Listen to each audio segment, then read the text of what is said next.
Bahkan saya minta Bapak Ibu pimpinan, kita biarkan rekomendasi kepada KPK, periksa APBN yang ada di Kemendikbud. Karena ini banyak persoalan, BIP, KIP, dana BOS, banyak hancur ini. Assalamualaikum warahmatullahi wabarakatuh. Salam.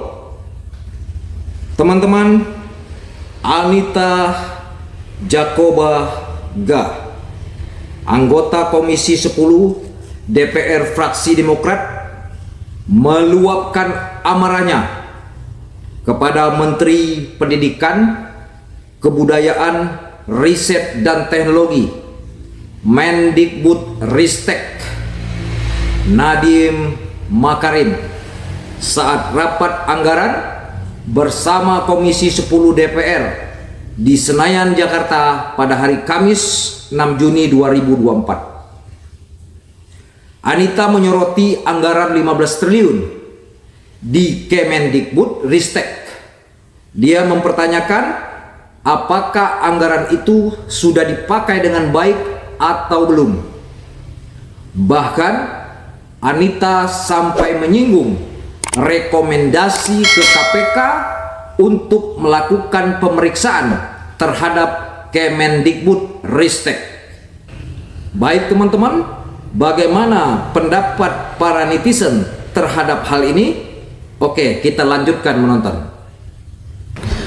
Baik, terima kasih pimpinan dan Pak Menteri dan jajaran yang saya hormati. Pertama-tama kita semua mengetahui bahwa ada kekurangan anggaran ya 15 triliun. Tetapi kalau menurut saya mari kita koreksi diri.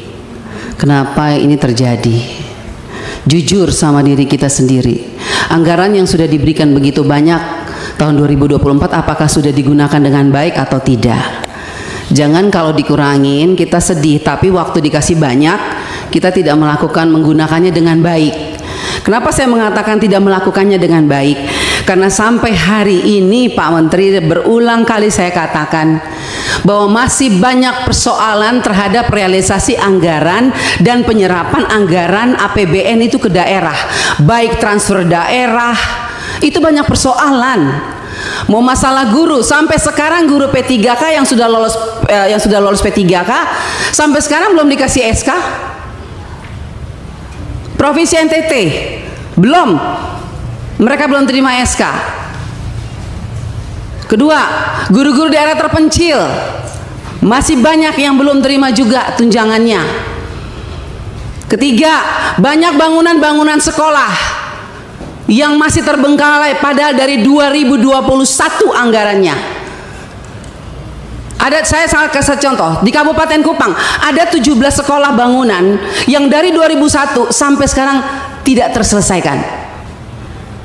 Mau lagi, kita lihat lagi dana-dana PIP. Nah, makanya kemarin saya mengatakan bahwa kalau KPK memberikan rekomendasi kepada Kemendikbud, harusnya Kemendikbud sadar. Karena apa, kami ini Dewan, kami sudah bilang setiap rapat banyak persoalan. Lakukan pengawasan, laporkan kepada kami. Tapi kami tidak pernah didengar. Ya kan? Akhirnya sekarang KPK memberikan rekomendasi, baru seakan-akan Kemendikbud kayak kebakaran jenggot.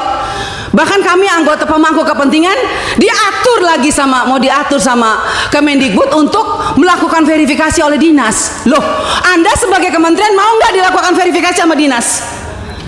Jangan suruh dinas, jangan suruh apa yang kita usulkan harus dilakukan verifikasi oleh dinas. Kita ini lembaga tinggi negara, wakil rakyat.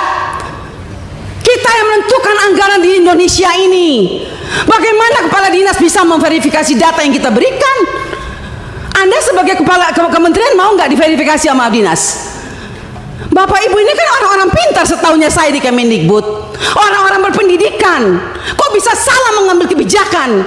Bu Sekjen, Anda mengeluarkan Persekjen yang dimana poin nomor 3 dikatakan bahwa data yang direkomendasikan sebagaimana dimaksud pada huruf B diverifikasi oleh Dinas Pendidikan. Loh, kita ini pemangku kepentingan usulkan itu dari Dapodik sekolah. Dapodik itu harusnya kan, makanya tadi Pak Andre bilang operator sekolah itu diperhatikan karena semua itu dari operator sekolah. Kepala sekolah aja kadang-kadang tidak tahu apa yang terjadi yang dilakukan oleh perangkat sekolah. Dinas pendidikan juga nggak tahu. Nah, kementerian juga. Jadi kalau mau melakukan verifikasi, harusnya kementerian melakukan verifikasi terhadap dinas, dinas lakukan verifikasi terhadap kepala sekolah, hasil verifikasi itu baru diberikan kepada kami. Betul banget itu. Itu Bu. jangan dibolak-balik. Bahkan saya minta Pak Ibu pimpinan, Bapak Ibu pimpinan, kita biarkan rekomendasi kepada KPK, periksa Mantap. APBN yang ada di Kemendikbud. Karena ini banyak persoalan, PIP, KIP, dana bos, Udah, banyak periksa aja. hancur ini. Tolong Ibu, saya minta Pak Pimpinan, kita berikan rekomendasi kepada KPK, periksa dari 2021, 2022, 2023. Nggak usah tambah anggaran kalau memang banyak korupsi, uang negara banget, habis, Bu Anita. bukan untuk rakyat. Saya marah Pak Menteri untuk sekian kalinya, karena memang ini kenyataannya di lapangan. Jangan dong kita dibikin seperti anak kecil. Kok apa yang diusulkan kita mesti diverifikasi oleh dinas pendidikan? Anda mau nggak sebagai menteri diverifikasi oleh Dikbud, oleh dinas? Jangan aneh-aneh lah. Kalian tuh dipilih oleh presiden, harusnya berikanlah yang terbaik untuk rakyat. Semoga pembicaraan saya ini dilihat oleh presiden yang baru. Semoga presiden yang baru memperhatikan kinerja kementerian sekarang ini, memperhatikan eselon-eselon 1 yang sudah ada ini. Tidak memberikan solusi kepada negara, hanya membuat persoalan di daerah. Yang tertinggal tetap tertinggal, yang guru menangis tetap menangis. Bicara platform digital, mana keadilan untuk daerah 3T? Enak daerah-daerah yang sudah ada internetnya diberikan terus, tapi kita yang daerah 3T yang tidak ada internetnya dibiarkan begitu saja. Mana keadilan sosial bagi seluruh rakyat Indonesia, Pak Menteri? Saya sangat kecewa. Kita sudah mau habis masa jabatan. Anda mungkin sebentar lagi habis, atau Anda lanjut, saya tidak tahu. Tapi saya puji Tuhan, Tuhan dan rakyat masih memilih saya kembali. Dan sampai ini, apapun yang terjadi, kita yang terpilih kembali, kita akan tetap memperjuangkan keadilan dan kebenaran untuk kemajuan anak negeri kita. Bukan untuk kita anggota dewan, bukan. Bu Anita ini cepat. Jadi jangan aneh-aneh punya pikiran negatif terhadap wakil rakyat. Semua data-data yang kita pilih itu adanya di dapodik sekolah.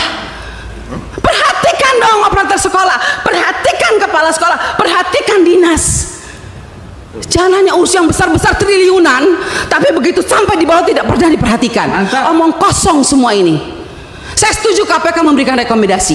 Bila perlu kita berikan rekomendasi kepada KPK, periksa Kemendikbud, biar kita lihat siapa yang bobrok, siapa yang mencintai negeri ini sebetulnya. Wakil rakyat kah atau mereka? Jangan begitu dong. Bikin persesjen memalukan, Bu Sekjen. Ya iyalah, Anda jangan senyum. Anda membuat persesjen, tidak berpikir, masa kita diverifikasi oleh dinas? Mending kalau kepala dinasnya bersih. Kalau kepala dinasnya justru yang mencuri uang PIP, bagaimana Ibu? Saya mau tanya sekarang, jawab. Apa Anda pikir semua kepala dinas bersih? Oh tidak. Mari kita buktikan. Mau kita turun, kita buktikan, kita tanya, jangan sama kepala dinas, tanya sama penerima PIP. Itu baru bisa dapat jawabannya. Kalau Anda hanya turun hanya di dinas, semua jawabannya bagus.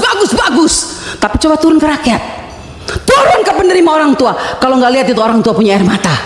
Omong kosong, nama ada, SK ada, uang nol sampai hari ini. Baik. Mantap guys, mantap. Jadi kalau kita mau bicara soal anggaran, Pak, jangan ditambah. Tuhan juga tidak ingin semua uang negara ini hilang. Saya yakin dan percaya sampai ini anggaran turun, karena Tuhan itu lihat air mata orang miskin. Jadi kalau anggaran turun jangan marah. Mungkin inilah kehendak Tuhan supaya kita koreksi diri, stop dan bertobat kalau mau lihat bangsa ini baik dan lebih maju. Terima kasih pimpinan.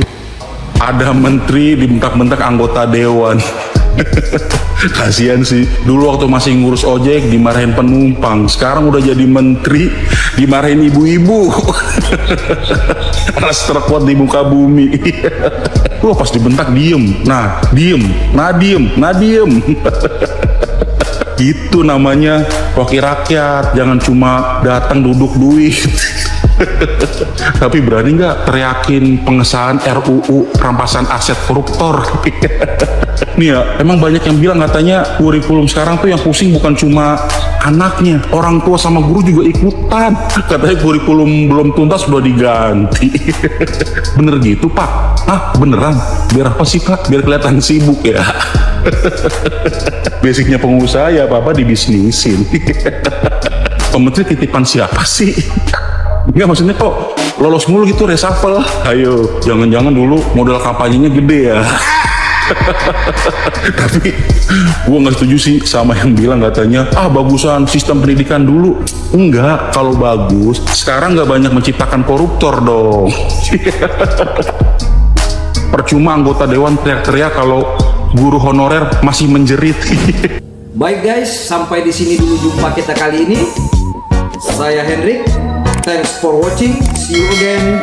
Wassalamualaikum warahmatullahi wabarakatuh. Salam NKRI.